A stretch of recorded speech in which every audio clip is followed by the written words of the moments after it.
You tweeted out that the Jamal Adams to the Niners is picking up steam. You had a source, and you don't have to say the source. It's whatever. But can you maybe explain what that means? People maybe don't know, or maybe don't understand how trades work in the NFL, or even what picking up steam means. Is it mean it's a conversation, or does it mean that there's serious offers out there? The way I interpret it is, and it's not like when reporters get this, they like reveal the tip of the iceberg and leave 99% to themselves. Like, I'm telling you what I heard. I heard it's picking up steam. And what I interpret from that is both sides are interested, and the Niners are starting to communicate and ask, what's it going to cost? It doesn't mean it's going to happen next week, but it means that there's momentum. There's mutual interest, and the wheels are beginning to move to make it happen. It could take months, but I read it as a very good sign for 49ers fans, and a sign that the Niners are interested and seem to be now Jamal trying Adams, to figure out what it takes to make it happen. Not a bad teammate, not even a bad track record, but the Jets have been pretty terrible at how they run the organization for it seems like the last 4 decades. They really haven't had much success, and the Jamal Adams scenario seems like another one of those. We don't know how to handle certain players and don't know how to keep our superstars happy. Right. And they have been kind of feuding somewhat for the last year or so, which stems from him being involved in trade rumors, despite them saying, we're not going to trade you, we don't want to trade you, and we want to keep you in town, and him also not receiving the desired contract that he wants, despite the Jets being adamant, we don't want to get rid of you, and we like to re-sign you. And that kind of goes back to what you said about Kittle, is that, well, if you want to re-sign him, why hasn't it happened yet? And that could be a difference of $2 to $3 million. But Adams said, you know what, I'm done. I want to be out of New York. If you're not going to sign me now, get me out of here. And he listed 7 teams, the Bucks, notably the Bucks, Seahawks, Cowboys, and the 49ers. Yeah. We can name the other ones, but those seem like the ones that would affect San Francisco the most. And it seems like Adams wants to be a Cowboy. We saw the video of him on Twitter saying, I'm trying to go to Dallas, or in some sort said that. But when I look at it, do you think the Niners have a realistic chance of acquiring Jamal Adams? And if so, what does a trade for Jamal Adams look like?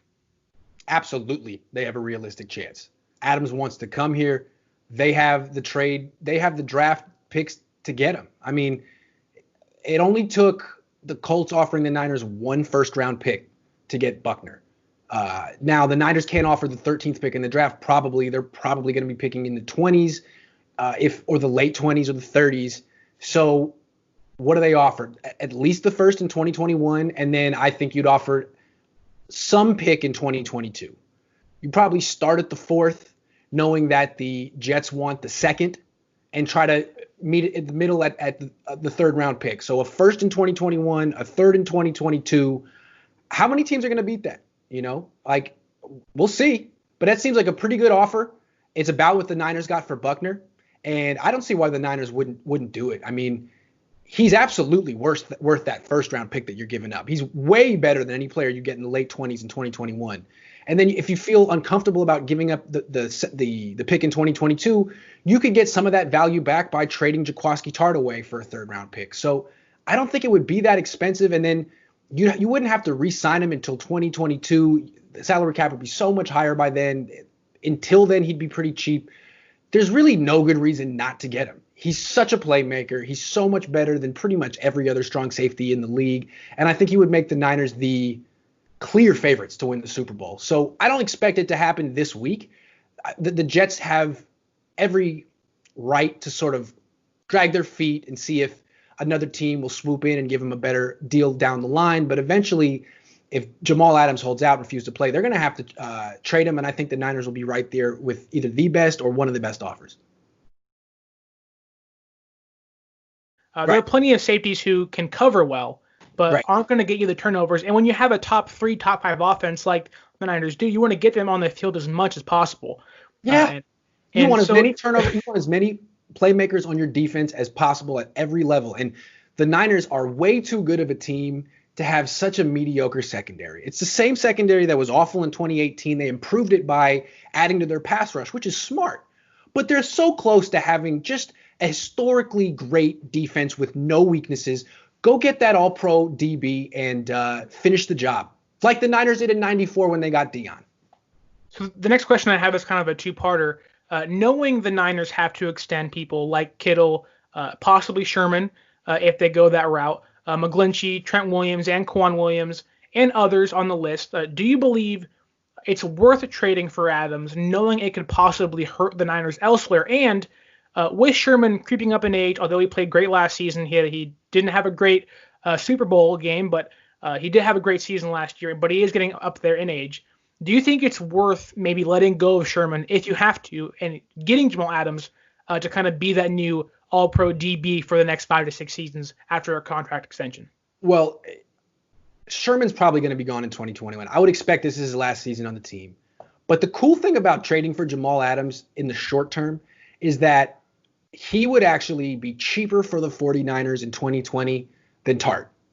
Tart's scheduled to make $6+ million in 2020. Adams is scheduled to make $7 million, so he's technically more expensive. But if the Niners cut Tart, they're only on the hook for $1.5 million, so we'll start there. Then if the Jets trade Tart, the Jets actually have to pay for about half of his money in 2020 because a lot of it is prorated signing bonus. So the Niners would be on the hook for $3.5 million for Adams and $1.5 million for Tart. That's $5 million, which is less than Tart on his own.